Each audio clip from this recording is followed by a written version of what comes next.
This is Word on the Streets, a podcast about the Buttles and Indian Corridor Improvement Project. This podcast is created by the City of Midland, Michigan, and produced by the MCTV Network. Welcome to Season 4, Episode 1 of Word on the Streets, a podcast about the Indian and Buttles Corridor Improvement Project in Midland, Michigan. Now, it has been almost 2 years since we've had a major update on this project for you, so it's exciting to be back talking about the project that this podcast was founded to talk about. If you're new to the area or new to the project itself, I highly recommend going back to watch or listen to past episodes in this podcast, especially Season 1 for the why behind the project, and Season 2, Episode 5, where we discuss some of the initial design ideas that we'll be reviewing today. Now, last week, MDOT held a public open house to showcase updated designs and provide some more concrete details on this project's timeline. So today, I'm joined by two guests who were both present at that open house and have some updates and perspectives to share. The first is John Kelley, who is the Projects and Contracts Engineer for the Michigan Department of Transportation, who our listeners previously met in Season 2. John, thanks for joining me again. Glad to be back. Thank you. Yes. And I also have Assistant City Manager of Development Services, Jacob Kain, with me today to provide some additional insight from the city side of things. Jacob, welcome back too. Thanks, Katie. Of course. Like I said in the open, it has been almost 2 years since we've had any public-facing engagement on this project. Now, we still have a few years until we actually start seeing some construction activity, which we'll get into later. But John, let's start. Has this been a typical timeline for a project of this size? Yeah, it's been relatively close to what we'd have normal. One thing that we did do with the fiscal year funding, we're allowed to push it back into 2026, which was because of a project that'll happen next year on M20 from M30 to Curry Parkway. We'll be resurfacing and reconstructing shoulders on that project. So that project actually got shifted to next year. And then, fortunately, actually, it worked out real well for this project. So to move this one to 2026, we didn't want to construct that whole stretch at the same time. Sure. And so it went a little bit longer, and we were able to use that time wisely, though. A lot of this coordination items we've had with water main and underground utilities and things like that. So it's a little bit stretched out more than normal, but not too far off. And there's always coordination items for any project, and we typically, even for a very basic local street project, we'll be thinking about that 6 to maybe even 10 years out in terms of when to sequence it, how to coordinate it with the timing of other projects in the community, what the other needs of our utilities, for instance, will be. Obviously, for most projects, those are simple answers to arrive at. With this project, there's been a lot more public conversation about what is desired.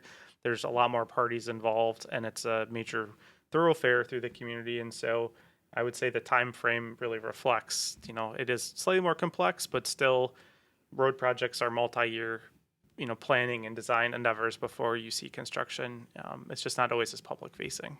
Sure, and I'm glad you brought that up because I know one of the considerations that was involved in this entire process was the restoration of Ashman and Rod streets that both intersect Indian and Buttles to two-way traffic operations. That was something that we went through at the city to kind of decide what the direction was.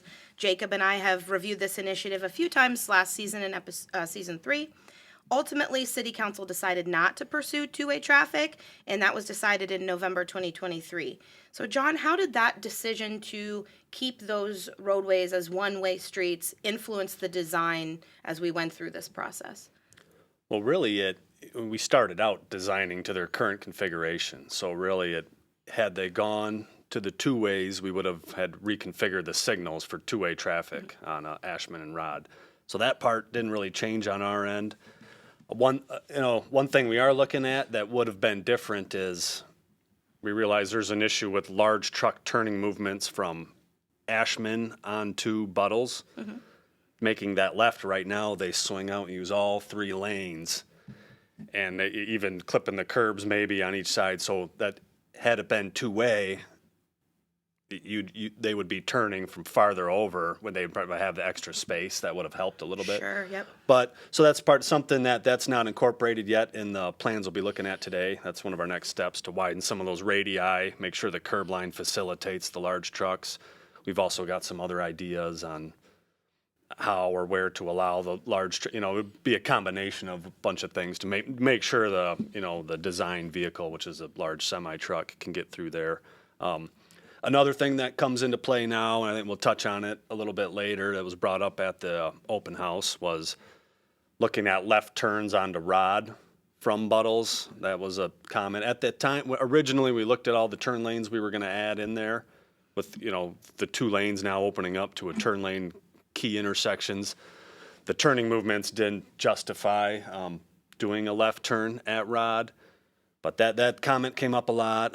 Had those gone to 2-way, that definitely probably would not have been justified. But Sure. now, so we are going to look at that again just to make sure we're comfortable with, if something is needed there and the numbers show that, then we'll look to add something there. Awesome. So, like I said earlier, both of you were at the open house. That was going to be my next question. I was there too. Lots of engaged attendees. There was a lot of great questions, a lot of people writing input on the schematic designs that was there.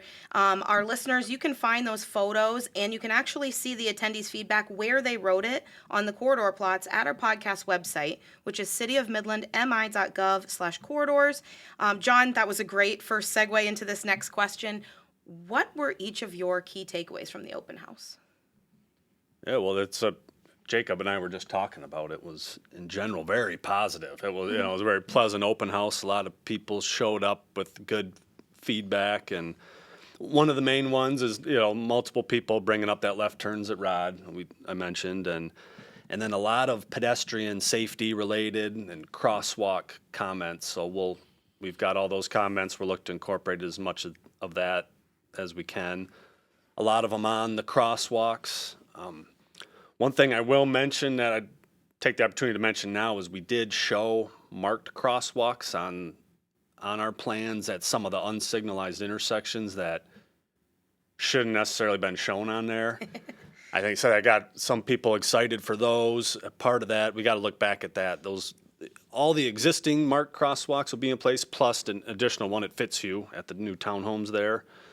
But a couple of those locations that aren't marked now might not happen. And the reason being there is that although there's sidewalk ramps, it would encourage a crossing at somewhere where there's not a stop-controlled configuration at an intersection or a push button. That sometimes we want to avoid that. So I wanted to add that we might not have wanted to show those on our roll plots at the meeting. But. Sure. So that's something to keep in mind if you're taking a look at those plans and you see those. Some of them might not come to fruition. Again, if you go back to season 1 and listen to the why behind the project, you'll hear a lot about non-motorized and pedestrian safety, and that is really one of the big key takeaways from this entire project. Jacob, what did you hear at the open house? So a lot of the same things that John heard. A couple other key takeaways. For me, this is always a really fun phase of a project because you are getting into the conversation about the finer details, where you can make simple changes that will make the end product function better for the community and address their concerns. So everything from conversations about tree removals at different locations, like what was coming, what was going. Other thing that I think we spent a lot of time talking about was the construction phasing and sequencing. Mm-hmm. So really talking about while this project is happening, what are the impacts going to be on the community, and how can we make sure that those impacts are minimized? How can we prepare for that time period? Because inevitably there will be impacts, and so what can we do to make sure that we are prepared for those to come? And so that's always just a nice part of the project, but overall very, very good, constructive, positive feedback, which is exactly why an event like this is held. Sure. So I want to get right into it and look at some of these updated designs because the schematics are really cool. Attendees got to take a look at some of those updated designs, especially for Buttles Street. So we're going to throw those up on the screen now so that the people that are visually watching can take a look. Audio listeners, again, can find all those images on the podcast website at cityofmidlandmi.gov/corridors. So, John, we had some similar designs to this that people looked at back in July 2022. As we look at some of these updated designs, what, if anything, has changed since the last time an attendee would have went to an open house? What key features do you want them to look at? Yeah, a lot. For the most part, it's relatively unchanged, the overall geometrics, but a lot of it is a lot of the work that was done, the things you won't really notice on the water main and the storm sewer, which both are shown on those roll plots if anyone is interested in our water main design. But And then we did make some tweaks to the pathway, and another big one is the lighting. Our proposed street lighting is shown on those roll plots. You'll see a little image for that. That is subject. Now that also did change recently where to the east of State Street by the baseball diamond, there's existing decorative lighting. The city recently made the decision to salvage that lighting, which is a good, it's a good economical decision there, I think. So we'll be salvaging that and then doing new decorative lighting to the west all through the downtown area. We did do some improved geometrics at Jerome and Indian there to facilitate left turns. 'Cause that's at the T intersection at the end of Jerome. It's a real tight radii there. So we pulled the stop bar back a little bit, and then we widened the radius around the corner there to allow turns to go through. We'll also be looking at making that a no left turns on red. And that actually, I noticed that was someone made a comment on that. That was a good comment at the meeting, that your sight distance is blocked by the buildings there. Yes. And that's part of the reason. So then we can now, if we prohibit left turns on red, we can pull that stop bar back. That allows more space for other vehicles turning left off of Indian. And then you don't have to worry about people inching up to C to make that left turn. It'll be on green only. Another thing we did was we improved the pedestrian crossing at Lyon and Washington, which was another comment at the public meeting where you had a real tight corner. You just had a real small landing ramp on the sidewalk for the path. And if you get a queue of bicyclists coming through there, you can hardly even fit one in there. So what we did was we're able to move things around, provide a nice wide landing, a large concrete area where multiple bikes can store up there, provided a safer crossing there. Now that would be just west of the roundabout? Is that what we're talking? Yep. For everyone's Yeah, reference just point. west of the roundabout, Okay. where that path comes through the median, and then it kind of heads to the south of the roundabout. And that's been a hot topic for a while for bicyclists. It's just an unsafe corner there. Sure. And they get stuck there, especially if you have multiple bicyclists. And another big one I'll mention is that we changed Indian from Jerome basically to the curve. It was going to be a full reconstruct while we weren't making any geometric changes there. It was going to be a reconstruct. We changed that to a resurfacing. Multiple reasons is one, there's maybe interest in doing something different with geometrics in the future. Nothing currently in the plans right now to do that. And that section itself is actually a completely different pavement section where it's been rebuilt more recently than the rest of the corridor, and it's a full depth asphalt section. So what we're going to do is we're going to resurface that and keep that, so that'll be nice for a while, and then that allows time as opposed to spending the money to completely reconstruct that whole section now and then maybe want to change something with geometrics in the future. Right. So that was the thought process behind that, and then save money at this time. Sure. So one of the features I know we also talked about at the open house was traffic signal modernization. I know, managing our social media channels, people will talk about the timing of traffic lights all the time. Can you talk about what traffic signal modernization means? Yes. The one thing that will be done with that is updated timing. We'll look at all the turning movements and traffic volumes to make sure all the signals along the corridor are synchronized and they provide the maximum efficiency for traffic flow through these intersections. Minimal stacking up of traffic. And so that's one part of it. And then in general, modernization is basically, it's all new signal equipment. You'll have a new control box. You'll have new upgraded push buttons for pedestrian crossings and pedestrian signal heads, which is a big one. And then they'll be ADA compliant to where anyone with any type of disability, you'll have access. You can make sure you can touch the button from the ramp safely. Another big one is on the signal heads themselves. You'll notice when they're modernized, they'll have a much larger backplate behind the signal. What that does is prevent the sun from shining from behind it. Sometimes that'll kind of blind you when you're looking at it.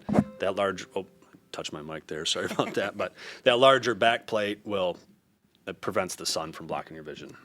And that traffic signal modernization, not just for traffic flow, but that also helps folks that are trying to enter the corridor from a side street or from a parking lot by creating gaps that let them enter safely. It also creates gaps for pedestrians and cyclists that might want to cross the corridors by, controlling that traffic flow through those signals. So there's benefits not just to drivers, but to other users of the corridor from having those signals updated. Wonderful.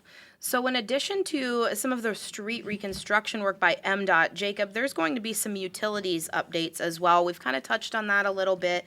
Can you explain what's going on? Some of it users will be able to see and some they won't. What is it going to be? Yeah, so a lot of this will not be something that's noticed visually. Anytime we do a street project in the city, a lot of our street projects, in fact, are driven by considerations about what's happening under the street. Mm-hmm. So we get this question all the time about why did you prioritize reconstructing this street over here, which the surface is maybe not great, but not the worst in the city? Well, we've got another street that's maybe in worse surface condition. A lot of times the answer is that the utilities underground need replacement, and if you're going to replace those utilities, you're going to have to reconstruct the street on top. So in this case, with reconstruction taking place, MDOT driving that decision to time this project, it's the appropriate time for us to look at that underground infrastructure because obviously it's going to be the most cost effective and least disruptive to the community to do this together. So we've looked at that underground infrastructure and identified particularly water main work that needs to take place along Buttles Street in that corridor and some crossings of water lines that run from cross streets through and under the corridors so that we can do that work in tandem with this project and hopefully have good solid infrastructure through the corridor that'll last us for several decades. The more notable utility work will be undergrounding of utilities along the Buttles Street corridor. And this is desired and important for a couple of reasons. One, that infrastructure takes up a lot of space above ground. And so having that removed creates the space we need to provide the enhanced non-motorized facility along that corridor, to provide the traffic lighting or the street lighting, the street trees, all the other amenities that we'd want to see. And it will just make for a more aesthetically attractive gateway into the community. And so that work will be taking place, as I understand it, as a kind of a construction phase ahead of the street reconstruction to get those utilities relocated and out of the way. And that's really going to clean up that corridor and make a lot of great things possible. Awesome. I know if you drive that corridor every day, you probably have become blind to the fact that there's, some above ground utilities through there. Drive through there and imagine that you can't see those anymore. It's going to be a huge difference. So we've had some great discussion already, but we're going to take a quick break and come back with more in just a moment.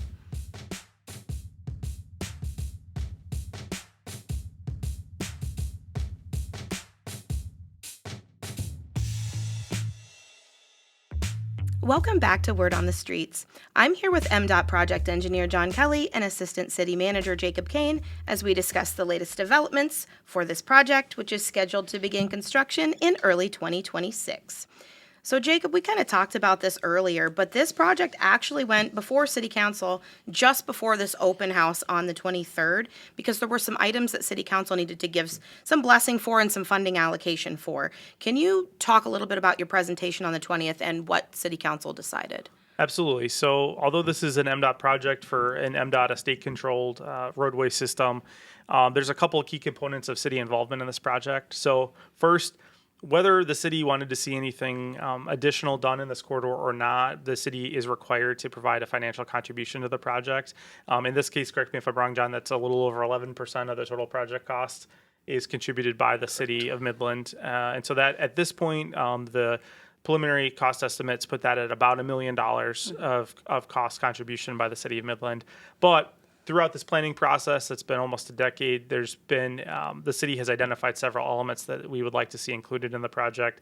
And so going back to council was really about touching base with, the last time we had talked about the elements in detail was with concept, cost estimates, and concept designs. And so now that we have more fully developed cost estimates and designs from MDOT, we went back and presented those to council and outlined some of their options. And really, council had a variety of options available for consideration because any of these elements in these projects could have been dialed up or down, could have been omitted altogether. And so we tried to streamline that consideration based on prior conversations on the corridor to some of the basics. So first being the water main is a consideration that we have to fully fund. We believe that work absolutely makes the most sense to do now. And so we recommended that whatever approach council ultimately took, that we strongly encourage them to include the water main work, which is just over $3 million from the city's water fund. On top of that, we looked at the elements that are more optional. So things like the decorative street lighting, the decorative mast arms for our traffic signals, the pathway, and the undergrounding of utilities. The Downtown Development Authority, a part of this corridor, basically from State Street to the west, is within our Downtown Development Authority district. The Downtown Development Authority has ways of funding infrastructure projects like this, and they had previously, prior to council's action, indicated that they supported the inclusion of all the elements that were proposed in the DDA district. So we brought that forward, along with consideration of additional elements outside the DDA district. Ultimately, council elected for what we designated as approach number 3, which included the water main on the project, all of the optional elements within the Downtown Development Authority district boundaries, which were the decorative street lighting, the pathway, the undergrounding of utilities, and the decorative streetlight mast arms. And then we also suggested that through our major street fund, we contribute money to provide decorative mast arms throughout the rest of the corridor to provide some visual continuity, as well as to be consistent with how we approach signalized intersections elsewhere in the city of Midland, where generally we do provide a mast arm signal head. The cost of those extra mast arms is estimated to about $150,000. So in we're total project cost here, John, correct me if I'm wrong, but we're in the many, many millions of dollars. The city's contribution is likely to be somewhere in the $8 to $10 million range. It made sense to spend $150,000 to get those decorative mast arms and have that consistency. And so ultimately, council did select that option to move forward, which is great news because it's helping. Will provide what the DDA has supported all throughout the project. It's going to get us a really awesome end product. And importantly, this decision timing gives MDOT the ability to finalize their plans and get this project's construction underway. So speaking of construction, John, at the open house, the public got a more detailed look at what the timeline will look like for this project, traffic handling, all of that fun stuff. Can you give us a quick rundown of what corridor users can expect in terms of timing for this? Yes, construction would begin March or April of 2026, and we're striving to keep that all within the single construction season, which would then go to about November of 2026. And this is a lot of work to be done in 1 year, so don't be shocked if something ends up moving into the following year, but we're doing the best we can to keep it in that single season for user convenience. And then something I should add too is our current maintenance of traffic plan that we showed at the public open house.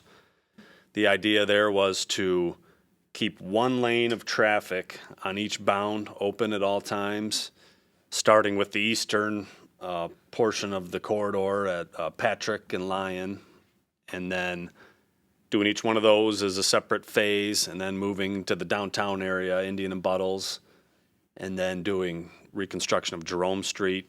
That could be, we do all this stuff, and then the contractors are going to show up, and then they're going to probably have a completely different idea. But, they could do that, intermixed. And then even ourselves, actually, one of the comments from the public meeting is from the MDOT staff ourselves, where one of the original options on the maintenance of traffic we had looked at was kind of the final two. I should mention another one was a detour on Saginaw Street, which when we modeled that, essentially just shut down gridlocked Saginaw. So that one was an easy one to factor out. Right. But then the other one was to shift all traffic onto one of the bounds and convert that to a two-way traffic. And that's something now we're interested in looking back into. Another part of that is with Indian being a resurfacing only, that would allow that to happen very much quicker. So I just mentioning that in case something does change, we're looking at that. It's more upfront cost, obviously. You shift traffic over to a one-way, make it two-way traffic. You got to upgrade all the signals for two-way, temporary pavement markings to handle that. Then you also have to build temporary transitions back into the roundabout at the east end to get traffic back in their correct lanes. But what it would do is as far as ease of construction, it'd be much easier when the that's something that a contractor would want to do. So we got to gauge all that, and that's something that kind of resurfaced on us. So we're going to dig back in that, make sure we're doing the best thing. But if you shut down a bound, and then the contractor can go and crank out that whole section without having to maintain one lane, and safer for them too, without traffic next to them working. So just want to mention that's something else that we'll be looking at next. Sure. So there's going to be a lot of pre-work, if you will, before this project officially kicks off. Jacob, what role is the city going to play both before and during the construction of this project? Sure. So, two really key roles. The first is we still have some financial considerations that we'll need to sort out. So, part of the Downtown Development Authority's recent actions included a direction to staff to come back with some funding scenarios that would help the DDA to support their contributions to this project, which look to be around $5 million based on what was approved by council. And so looking at whether it's a bonding or some other financial instrument that will help them to make that contribution. So that work will be taking place over the next year prior to our need to commit those funds to MDOT for the project. Beyond that, I would expect our primary role will be much like today, why we're here, which is to help communicate to the public about what's taking place and to interface with issues and help to resolve any issues that come up between now and completion of the project. And so continuing to make that push to keep the public informed about what's taking place with the construction, what to expect when it's over, and how to travel around the community during the construction. I think we will play a really critical role in that. And by we, I mean you. That's why we're here. But especially you Sure. will play a critical role in making sure that folks remain informed about things, because as we were discussing before, as much conversations as we've had about this project over 9 years, I am certain there are Midlanders that will be surprised when construction starts and say, oh, I didn't know this was coming. That's always happens with every project. Not everyone's as tuned into these things as others. And so we'll want to keep that communication going throughout. Sure, and that was part of the reason why I mentioned in kind of our open that it's been a while since we've had updates. A lot of people, John, you touched on this, they believe that a decision is made and they should see orange barrels within like 4 months, or else the project's not happening. And that's kind of some of what we've heard over the last couple of years. But these projects are big and they take a lot of time. Now, with that being said, there's going to be some work in the corridor that users will see prior to actual road reconstruction. There'll be some overhead utilities being done, some tree removals. Is there anything else they can expect prior to actual road construction happening? Yeah, I'm glad you mentioned that. Those are the predominant things, that the tree removals would be done in advance. And then also that the overhead utilities going underground, that's a rather large project for Consumers Energy to lead the way on that one, as well as all the other telecommunications coming off of their lines. Currently, they're all shared on those same overhead poles, so they got to make all those connections, run that all the properties, and we would like to get all that completed in advance. So then we come through that, we'll keep our construction rolling smoothly. Perfect. Will there be any disruptions to using the corridor while that stuff happens? We'll maintain access at all times. Yeah, it'll be a less flow of traffic through there. It will be going down, to one lane at a time. If we switch to the other option of going on the other bound, it would then could be one lane each direction, and then maybe a center left turn lane type of configuration with those 3 lanes. But in general, you have 2 lanes of traffic. So a little bit slower through the corridor, but we modeled the delays. No significant delays. Sure. It should keep moving relatively well. So as I'm sure you know, John, everyone hates construction, or at least they hate dealing with it. They love the end result. I know we talked about detouring or not detouring vehicle traffic. Is there going to be any special consideration given to the truck traffic that comes through that corridor? Yes. We'll have a designated truck detour route. So while your everyday local traffic or your passenger vehicle or traffic won't have a detour, large truck traffic, which we're talking large semis that are shipping goods, ones that aren't going locally downtown or in the area, would be detoured from M20 up north to up M30 up to US 10 and back around that way. That'll be the designated truck detour route. So hopefully the majority of trucks will elect to take that option. I'm sure they would. They don't want to go through a narrow construction zone if they don't have to. Right. And then another thing I'll mention there too is it's hard to predict, you never know, but we also model a diversion rate in there. So even local traffic is going to find different ways to go around, even depending on what stage of construction you are in. I mean, I live in Midland myself, so it's already, the routes you'll go that aren't, depending on where they're at, you might go up Eastman instead of going, along Buttles or something like that. We have a project going on, a large reconstruction in M20 right now in Mount Pleasant. That's a perfect example of one where we get into construction. We had a temporary lane going on the north side of the road to have an additional lane there. We end up finding out we're right over top of a water main. It was much shallower than we thought. We weren't able to do this temporary lane. We got pretty nervous about that. And then we end up coming up with an option where we're thinking it was going to get, might be an issue with backups, and it's amazing the diversion rate we've seen. It was much more than we could have predicted, and that you drive through there, it's actually not that bad at all. So that is something that happens. This is more of a pass-through route for a lot of traffic, so our diversion won't be quite that high, but we will see some of that. It's surprising how many people find an alternate route. Sure. So again, if you're interested in seeing all these staging diagrams, I know for the people that are watching, you've seen some of those come up on the screen. We have all of that information available for you on the podcast website, which is at cityofmidlandmi.gov/corridors. So we have a decision on Ashman and Rod. We've got decisions about financial contributions. There's still some coming, but the big stuff is kind of underway. Now we've had more public input. When can we expect to see more information coming out about this project? Yes, well, we'll have our next submittal that we'll have from our design consultant. Will submit another updated set of plans later this year. I think it's August or September, where we'll be looking to incorporate a lot of the comments from the public meeting, as well as several of the things I mentioned, making sure we look back at potential turn lane onto Rod, look back at that maintenance of traffic.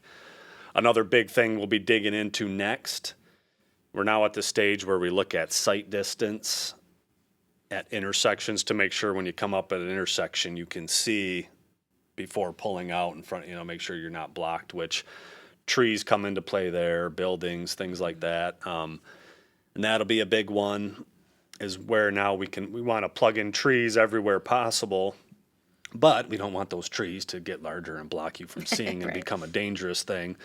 So that'll be one of the next big things we'll be looking into. And after that, we'll incorporate that. That'll be kind of the final project review. And then in April of next year is when we'll finalize the plans, everything done, wrap up the plans, specifications, and then that we'll be looking to advertise for contractors to bid on the project. And then we'll get a contractor on board.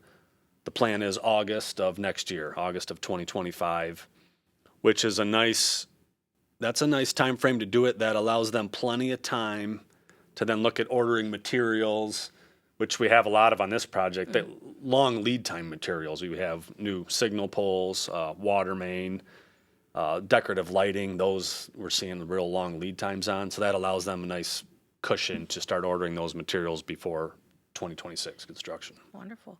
Jacob, what's next for the city in terms of work on this project? So first and foremost will be that financial planning for the DDA's contribution. I would anticipate that if not sooner, at some point during discussions for the 25-26 city budget and capital plan, we'll be looking at incorporating these updated preliminary cost estimates and whatever the most current pricing that we have for the project into those plans and into next year's I should say. So we've just adopted the 24-25 budget for next year. This would be for the 25-26 year, so that we do have those funds in place for the commitment deadline to MDOT to keep the project moving. So those financial considerations will be the biggest item on the city's agenda going forward, but we're in a good spot with the direction that we've received to begin to pull in the final details and to get ourselves situated for construction. Wonderful. Well, you can subscribe to get updates on new episodes of this podcast on the City of Midland YouTube channel or on your podcast platform of choice under MCTV Network Government Affairs. John and Jacob, thank you so much for being here today. I'm sure we're going to see you again very soon, but if not, we'll be here probably a lot during the construction season. That's all for this installment, but we'll be back soon with another episode and more updates on the Buttles and Indian Corridor Improvement Project and other infrastructure in our community. See you soon, and slow down.